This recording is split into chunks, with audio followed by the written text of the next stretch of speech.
Foutez-moi la paix, moi, ballon, mais bon Dieu. Rerun the time. Foutez-moi la paix, mon ballon, mais bon Dieu. We run the town. We run the town. Stand up, we run the.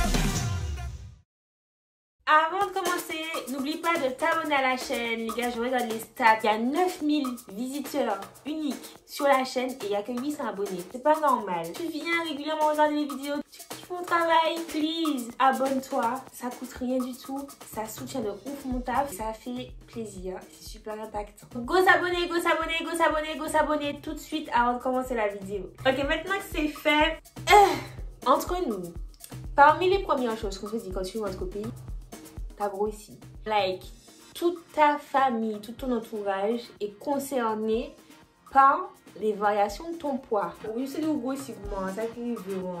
Tout le monde te dit ça. Ça m'interpelle parce que, en vrai de vrai, on sait tous que la première cause de décès en Martinique, les maladies cardiovasculaires qui sont en lien avec la surcharge pondérale. Donc, je trouve ça super ironique que les mêmes gens qui sont en surcharge pondérale viennent te faire remarquer que tu as grossi.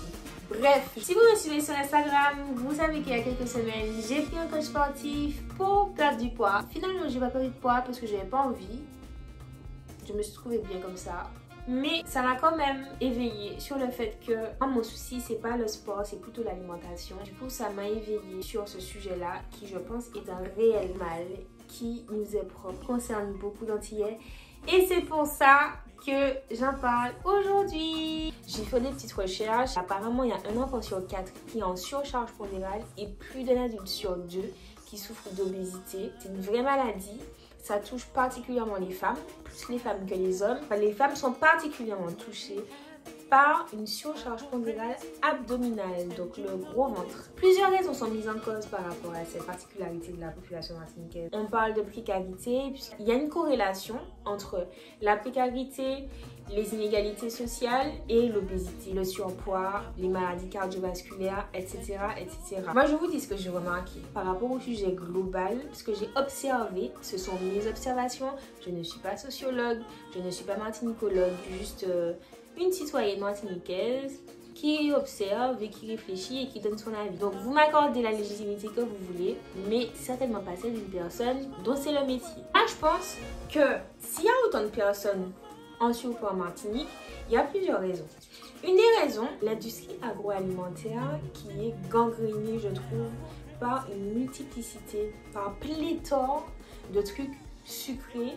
Lorsque on regarde les boissons rafraîchissantes en Martinique, je trouve qu'il y a une diversité qui est beaucoup plus importante qu'en Hexagone. Les jus de fruits, le nombre de marques de jus de fruits qu'il y a au niveau régional, vous allez en France, dans une région en France, il n'y a pas autant de marques de jus de fruits ou de soda dans les régions de France. C'est toujours les mêmes choses. Et nous, frères, il y a plein de, je ne vais pas les citer, oui, je vais les citer. Entre Carré Antillaise, Banga, Montpellier, Réa, si, ça, il y en a plein. Où tu vois ça? Même chose pour les sodas. Et ce sont des choses qui ont été marketées et dont on a fait la promotion. C'est comme si ça faisait partie de notre culture en fait. Et c'est normal de boire autant de jus. Typiquement, par exemple, la Carré Antillaise, ça a un sentiment de patriotisme par rapport à cette marque-là. C'est comme si ça a toujours été là. Même chose pour les Floup. Comme si c'est dans notre coutume, dans nos traditions de manger ces choses-là, alors que ce sont des choses qui ont été importées. Et donc du coup, je trouve que c'est venu pervertir nos habitudes alimentaires. Par exemple, je me rappelle quand j'étais petite, je ne mangeais pas un repas s'il n'y avait pas de jus. Il n'y a pas de jus, je n'arrive pas à avaler le repas. J'ai besoin d'un truc sucré pour faire passer le repas dans ma bouche. Il n'y a pas de jus, il n'y a pas de repas. Il y a aussi le fait que les canons de beauté sont différents, alors pas au niveau de la Martinique, plus au niveau de la Caraïbe et même je pense au niveau des Noirs en fait. On a plus tendance à apprécier les femmes qui ont des formes, donc pas les femmes qui sont longues et minces, les femmes qui ont des courbes, qui a de quoi purger ou en bas sur le côté. Donc du coup, forcément, tu seras plus poussé à favoriser les choses qui te font prendre du poids plutôt que des choses qui t'en font perdre. Et en plus de ça, déjà que ça c'était de base, on était déjà comme ça, mais les Kardashian et compagnie, les Beyoncé, les Nicki Minaj sont passés par là et ça a fait que répandre ce critère de beauté là, c'est bien vu d'être en forme et donc du coup tu peux facilement pas te perdre, mais t'es pas incité à tendre vers faire attention à ton poids dans le sens de faire descendre plutôt que de faire monter. Je pense aussi qu'elle a peur du manque et ça j'en avais discuté avec Samy Coaching qui est mon ancien coach sportif maintenant puisqu'on a terminé. Quand tu rentres au pays, il y a toujours quelqu'un qui veut que tu manges. Les gens de ton entourage, tes tantes, ta famille, etc. veulent toujours que tu manges. Comme si tu n'as jamais assez mangé. Pour être sûr que tu ne perds pas de poids. Pour être sûr que tu ne meurs pas de faim. Enfin, c'est une peur qui est surtout présente chez les anciens. Donc la génération, pas forcément des parents, mais des grands-parents. Je pense que c'est lié à la période en temps Robert, tu vois, où il y avait beaucoup de restrictions, où les gens étaient obligés de se débrouiller. Il n'y avait pas forcément de nourriture en abondance. Et depuis ça, frère, j'ai l'impression que c'est ancré dans les jeunes des gens, et que dans les esprits d'alignement, et que frère, depuis où il peut faire manger, t'as fait manger quoi. Donc, ouais, je pense qu'il y a ça aussi qui joue. Aussi, un truc qui, je pense, contribue au fait que on prend du poids, c'est que il n'y a pas forcément de médiatisation des vertus, des qualités nutritives qu'il y a dans notre gastronomie. Tu penses à quoi quand je te dis petit déjeuner sain? Tu vas penser à fruits, ok d'accord, et puis en termes de protéines, flocons d'avoine, lait d'amande, des trucs comme ça. Alors que frère, ça coûte une blinde et puis c'est pas dans notre goût quoi. Repas sain, équilibré, fit. Tu vois, tu me dis ça, repas sain, équilibré, fit. Je pense à quoi? Je vois blanc de dinde ou poulet avec des brocolis, de la patate douce. C'est ça que je vois. Je ne vois pas igname, chou de fine, Christophine, morue, vanneau, timian. C'est pas ça que je vois. Qui fait que lorsque tu vas vouloir manger sain, tu vas imaginer manger des tubes de blanc ou des tubes européens, pour parler très franchement. Et t'as pas forcément envie quoi. Ça, naturellement ça va m'éloigner des fruits et légumes du pays en fait. Et j'ai pas envie et je pense sincèrement que si on médiatisait plus les qualités nutritives de nos fruits et légumes, ce serait beaucoup plus facile de se dire vas-y, bon ben je retrouve la forme, je mange bien et je perds du poids et je fais attention à ma santé et à mon alimentation. Parce que je mange des trucs que j'aime en fait. Et puis aussi, à mon avis, on s'éloigne de plus en plus de notre alimentation traditionnelle qui veut que par exemple le soir, ben, tu prends ta soupe et puis après tu bois le thé du jardin. Voilà, je me rappelle quand j'étais petite, j'allais chez ma amie, on mangeait de la soupe de pied. Alors je me rappelle que j'avais horreur de ça, ça me dégoûtait parce que je voyais le pied flotter dans le bol. Je me rappelle que c'était blanc et tout, mais bref, pas forcément la soupe de pied, mais par exemple il y avait calalou, il y avait soupe d'habitants, il y avait soupe de poisson, soupe de poulet. Après tu buvais le thé du jardin, par exemple. Et aujourd'hui, je sais pas pour vous, mais on fait plus trop ça. Et puis il y a une flopée de nouveaux fast-food. Je me rappelle que quand j'étais enfant ado, c'était surtout McDo, Snack Élysée. Et puis après, t'as KFC qui est arrivé. Et puis ensuite, là, je suis rentrée, j'ai vu qu'il y a un truc qui s'appelle Tacos Légende. Il y a BKB, rien qui cochonnie. Pour une entreprise, c'est impacté là, ceci c'est de la Martinique. Autant l'impacter pour le mieux. Donc, rentrez pas en Martinique pour ouvrir des fast-food. Ça ne fait pas du bien. Ça ne fait pas du bien à la population. For real like. Donc, c'est toujours placé près des lycées, près des écoles. Voilà quoi. Faut compter que ces choses-là, au-delà de ne pas coûter trop cher, et d'être, on va dire, bon, parce que du coup, il y a des exhausteurs de goût, ça rend addict. Et donc, du coup, ça se répercute même quand tu manges des plats qui ne sont pas des fast-food, puisque ton palais est habitué au gras. Donc même quand tu vas faire ton repas, tu vas mettre un petit peu plus de gras que tu ne pourras pas manger, tu vois. Parce que gustativement parlant, tu es habitué au gras. Et un autre truc que j'ai remarqué, comme beaucoup de personnes sont en surpoids, c'est comme si en fait ça devient une fatalité. Je vais vous dire un truc, je suis devenue grossophobe envers moi-même. Genre j'ai vraiment peur d'être grosse, je vous le dis clairement. J'ai rien contre les gens qui sont en surpoids. sinon je vais toute ma famille. Mais j'ai l'impression que c'est une fatalité, genre comme si après avoir eu un enfant et après avoir dépassé les 30 ans, donc au ventre tu vas devenir grosse et puis c'est comme ça en fait. Alors que non, c'est possible que non. Et je pense que il faut vraiment qu'on bosse là-dessus parce que lorsqu'on évoque les mots de notre société, on va penser, je sais pas, coupure d'eau, pesticides, emploi, chômage, ces choses-là. On va pas penser forcément santé et c'est super important, guys. C'est vraiment très important de s'éduquer là-dessus et d'en avoir conscience, d'où l'intérêt de cette vidéo. En ce qui concerne le retour au pays, oui, il y a les variations de poids, c'est vrai. Je pense qu'il y a des choses qu'il faut normaliser. C'est normal si quand tu pars en France pour tes études et que tu reviens, tu prends du poids. En général, quand tu pars en France pour tes études, tu as un corps d'adolescent fini. Tu n'as pas encore un corps de femme ou d'homme. Tu as encore des hormones en toi qui vont faire évoluer ton corps.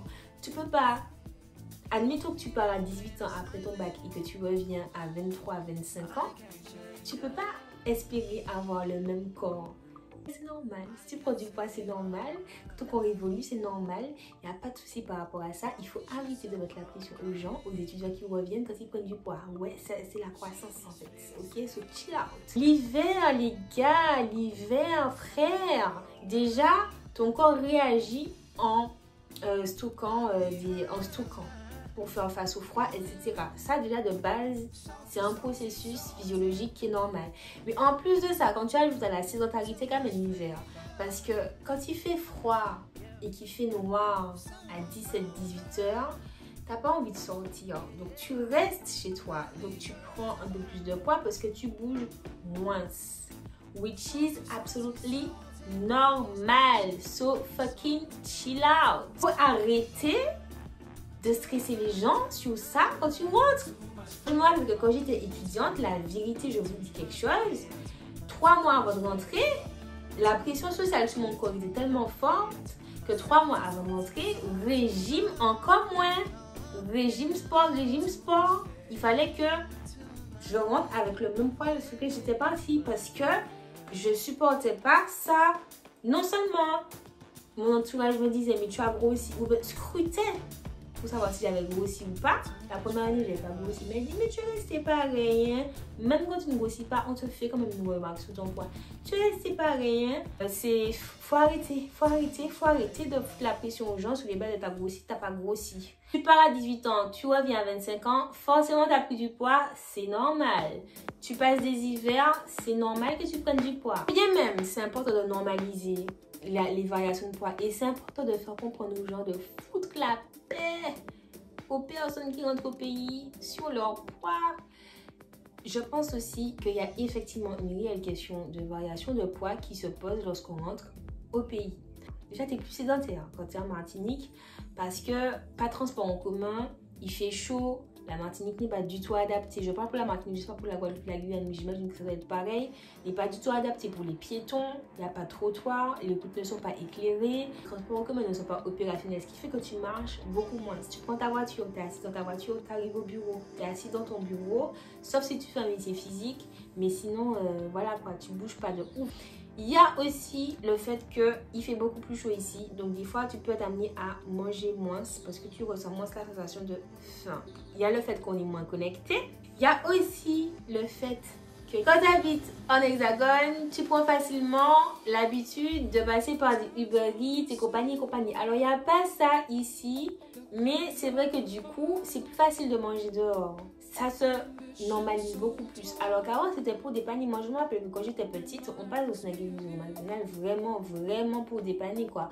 Mais sinon, le repas était fait à la maison et on mangeait à la maison. Mais là, avec la flopée de nouvelles chaînes de restauration rapide qui arrivent, et puis, toi qui, lorsque tu étais dans ta ville, tu avais l'habitude de passer par Deliveroo, Uber Eats, Just Eat et compagnie, tu normalises quelque part le fait d'aller manger dehors. Franchement, sur une année, ça devait se compter sur les doigts d'une main, le nombre de fois où je mangeais dans un fast-food. Et là, depuis que je suis rentrée, en vrai, je pense que je mange au moins une fois par mois dans un fast-food. parce que mes habitudes alimentaires ont changé par rapport à ça. Un des facteurs qui fait que tu peux être concerné par les variations de poids lorsque tu rentres au pays, c'est que les activités sociales se font beaucoup plus en extérieur. Il y a plus d'activités sportives qui se font, genre aller à la mer. Tu t'en rends pas compte, mais la mer te maltraite après 2-3 vagues. Quand tu bouges pour rester sur place, tu bouges pour discuter, pour nager, pour flotter et tout, ça te fatigue. Hein. Rester au soleil bronzé, ça te fait perdre du poids aussi. Faire des randonnées, même chose. Faire du snorkeling, même chose. Tout ça pour dire que il y a plusieurs facteurs qui font que lorsque tu rentres au pays, tu es effectivement concerné par les variations de poids. Inciter à faire attention à notre alimentation parce que c'est notre santé qui est en jeu. C'est une réalité de la société de chez nous, c'est un mal qui nous touche fortement. La première cause de décès en Martinique après les cancers, c'est toutes les maladies cardiovasculaires qui sont liées à l'obésité et à la surcharge pondérale. Donc, guys, faisons attention à notre santé, faisons attention à nous, faisons attention à nos habitudes alimentaires, faisons attention au style d'entreprise qu'on ouvre. Pas de restauration rapide, les gars. Faites des choses bien, faites des choses pour le peuple et pas contre le peuple, tu vois. Quitte à faire moins de thunes ou faire des thunes moins vite. Et faites attention à vous. Et voilà!